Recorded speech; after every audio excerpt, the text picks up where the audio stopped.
Hey guys, and welcome back to my channel, the Mompreneur Mentor. For all things mompreneurship, entrepreneurship, startup, dropshipping, e-commerce, you name it, marketing, digital marketing, click that like, subscribe, bell notification to get more good free content. So as you can see, I'm coming at you from my gym today. It's a great place to work, kill two birds with one stone, and work out. And today's topic is obviously branding across social media.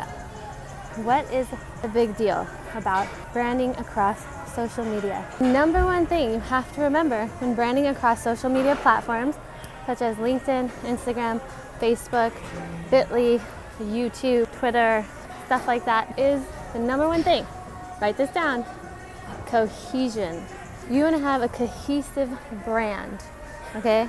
In your email marketing, on your website, in your funnels, on your Facebook page, in your Facebook group, anywhere that you are, keep the same brand colors, okay? Stay on your color scheme. Don't deviate away from your color scheme.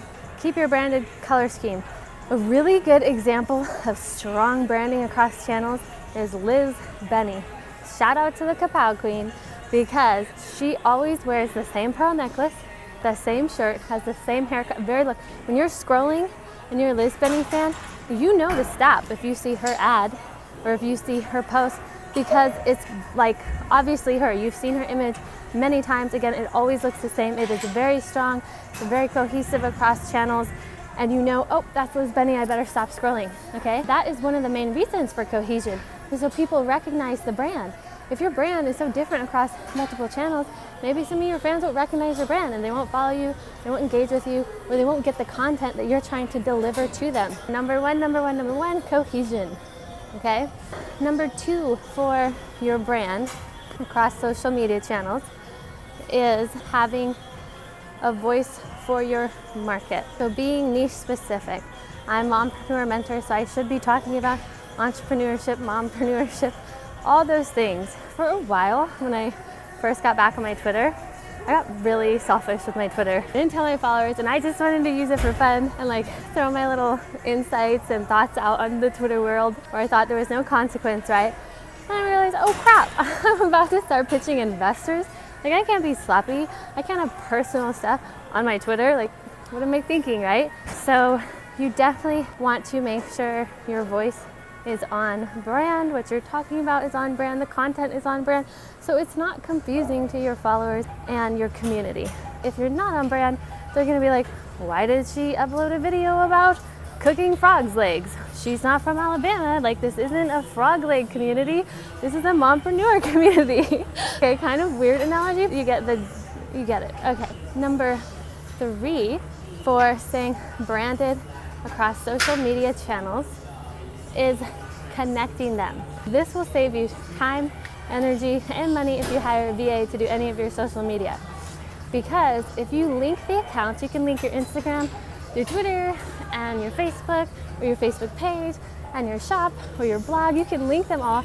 So when you put one post in one place, say you have a WordPress blog, you put your blog on WordPress, it'll automatically post to your Twitter for you, automatically post to your Instagram and your Facebook for you, or your LinkedIn.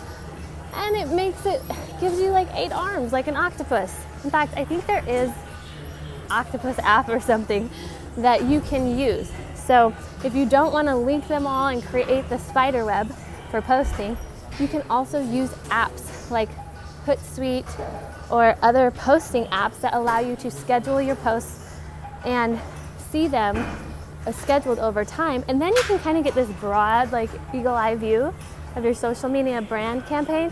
And sometimes you can even say, oh, that's not on brand, and take it out of the calendar, you know? That was actually number 4. Set a schedule for your brand across social media channels so you have constant content. That way you'll be boosted in the algorithm across all social media channels, because if you're posting regularly, you'll get regular engagement and you'll be shown up and you'll be seen as more valuable to the algorithm because you're providing content, okay? You're creating content. So it is very important to your brand that you get consistent. Also, you have to stay relevant. If you're not posting content regularly and scheduling it regularly, people will forget about you. They're like, oh, she's kind of here, she's kind of on, she's kind of off, whatever. Like, you know, and people won't be interested in that, okay? Last but not least, Number 5. Number 5 is try to keep your personal social media and your branded social media separate. I still kind of blur the lines with my Twitter, which is @MissMompreneur. And I sometimes blur my Mompreneur Mentor Instagram too, because mompreneurship kind of has a lot to do with balancing family too. So the whole niche, it's like entrepreneurship is very broad. Mompreneurship is a totally different ballgame because you have to balance family life and entrepreneurship. So sometimes I do feel those lines get a little blurred in my niche.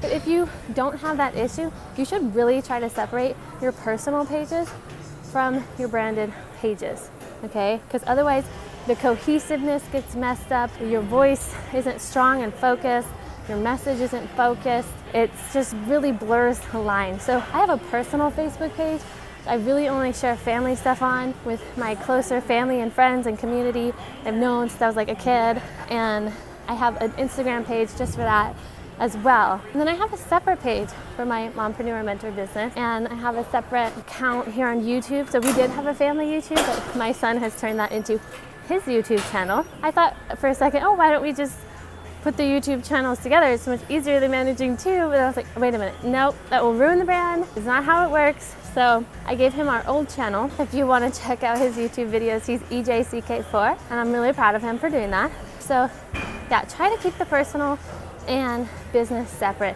For Facebook, that's really easy because you can just create a Facebook page for the brand. And you can create branded Facebook groups to grow your community. You really don't have to blur your personal Facebook. And you can even connect the branded Facebook to Instagram and Twitter and all that too. They're all interconnected.